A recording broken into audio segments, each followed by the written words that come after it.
Welcome to The Explainer. Today, we're diving into something absolutely critical for any bank: how to stay afloat. We're going to break down the Reserve Bank of India's official playbook on liquidity management, basically their guide for surviving any financial storm. And where are we getting all this from? Well, it's straight from the source, the RBI's own Master Circular.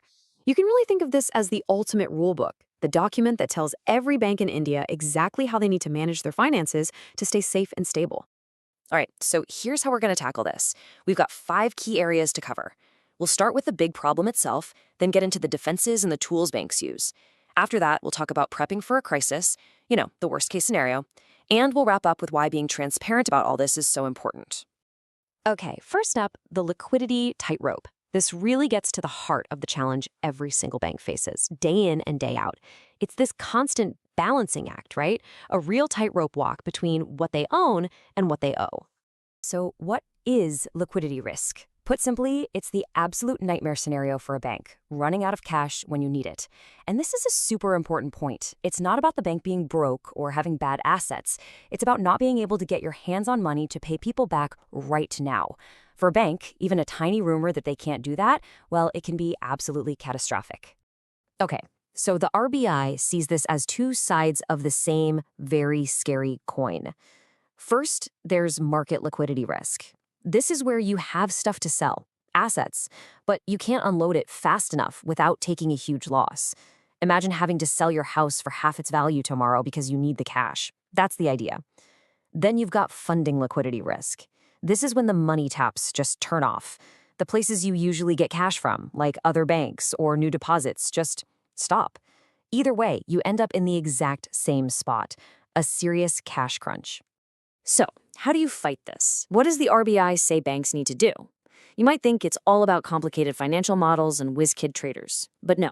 The very first and maybe the most important line of defense is actually much more fundamental. It all starts with good governance. And the guidelines give a really clear blueprint for this. It's a 5-step system. And look where it starts. Right at the top, active board and senior management oversight.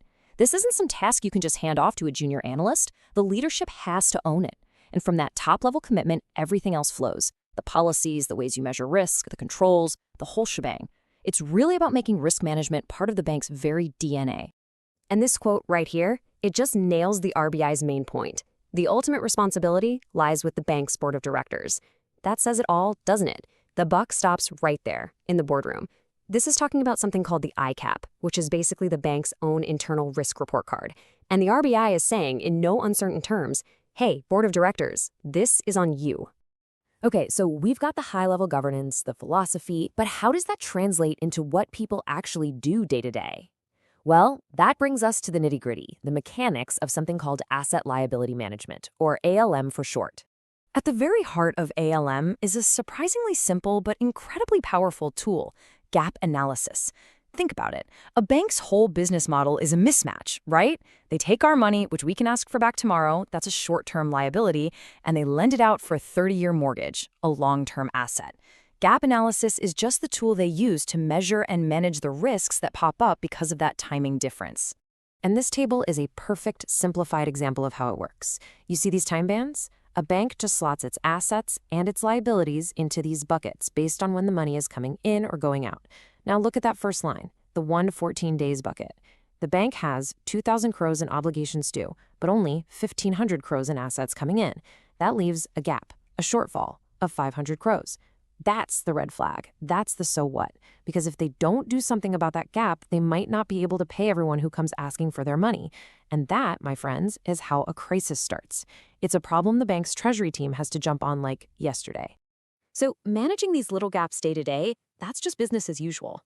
But what happens when something big hits, something unexpected? A market panic, a global crisis? What about a real full-blown stress event? What happens when all the normal places you get money just dry up? That's the multi-billion-dollar question that every single bank board needs a solid answer to. And hoping for the best is not an answer. You have to have a rock-solid plan before things go south. And that's exactly what a contingency funding plan is all about. Yeah, so the key takeaway here is that every bank is required to have a playbook for when disaster strikes. It's not optional. This playbook has a few key chapters. First, you've got to run stress tests. Basically, you simulate a crisis to see where your weak spots are. Second, you need to have what's called a liquidity cushion. Think of it as a rainy day fund of super safe, easy-to-sell assets like government bonds. And finally, the plan has to be crystal clear on who's in charge and where you can go for emergency cash if you absolutely have to. All right, so we've talked a lot about what happens inside the bank, the planning, the management, all that stuff. But for our last section, let's connect that internal world to the outside world, to you, to me, to investors, and to the market as a whole. This whole idea falls under a concept called market discipline. It's actually one of the three main pillars of global banking regulation. You've got Pillar 1, which is about having enough capital. Pillar 2 is about regulators keeping an eye on you. And this, Pillar 3, is all about the market itself acting as a cop. And the thinking behind Pillar 3 is actually pretty brilliant. It's this. If you force banks to be transparent, to share clear and useful information, then everyone else in the market can make their own decisions. Investors, analysts, even other banks. They can look at the data and decide if a bank is being safe or reckless. That public scrutiny, that transparency, acts as a really powerful force to keep banks in line. And we're not just talking about disclosing a bunch of numbers here. No, it goes way deeper than that. Banks have to publicly share their whole philosophy on risk. You know, what are their goals? How is their risk team set up? What tools are they using? It's basically like opening a window right into the bank's culture, letting everyone see how seriously they take this stuff. Which leaves us with one last big question to think about.